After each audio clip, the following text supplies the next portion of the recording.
মশা ছোট্ট একটি প্রাণী, কিন্তু হাজার হাজার মানুষের রাতের ঘুম কেড়ে নিচ্ছে।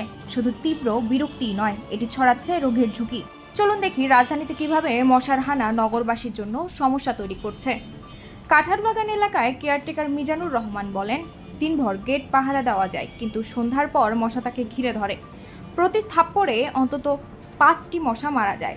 আর পান্থপথ এলাকায় নারীরা বাধ্য হয়ে রাস্তায় বসে কাগজ জ্বালিয়ে মশা নিবারণের চেষ্টা করছেন। ঘরে থাকা প্রায় অসম্ভব। জাহাঙ্গীরনগর বিশ্ববিদ্যালয়ের কীটপতঙ্গ গবেষক ডক্টর কবিরুল বাশার জানাচ্ছেন, ঢাকায় একজন মানুষকে প্রতি ঘন্টায় কামড়াচ্ছে প্রায় 700টি মশা। তিনি বলেন, ফগিং পদ্ধতিতে মশা নিয়ন্ত্রণ কার্যকর নয়, লার্ভা স্তর থেকে ব্যবস্থা নেওয়া ছাড়া বিকল্প নেই।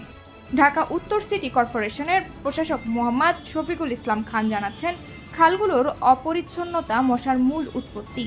ডিজেল সংকট সাময়িকভাবে কার্যক্রমে ব্যাঘাত এনেছিল।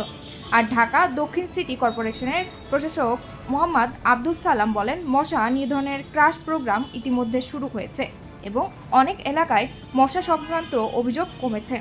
অভিযোগ, বাস্তবতা এবং গবেষণার তথ্য সব মিলে বলেছে, মশা নিয়ন্ত্রণে শুধু প্রশাসনের উদ্যোগ নয়, আমাদের সচেতনতা ও অংশগ্রহণ জরুরি। নগরবাসীকে এখন নিজস্ব উদ্যোগে সহযোগিতা করতে হবে, যেন ঢাকা শহর আবার নিরাপদ ও স্বস্তির জায়গা হয়ে ওঠে। মশার সঙ্গে লড়াই একা সম্ভব নয়, এটি একটি শহরের সমস্যা, যা সমাধান করা সম্ভব যদি আমরা সবাই একসাথে থাকি।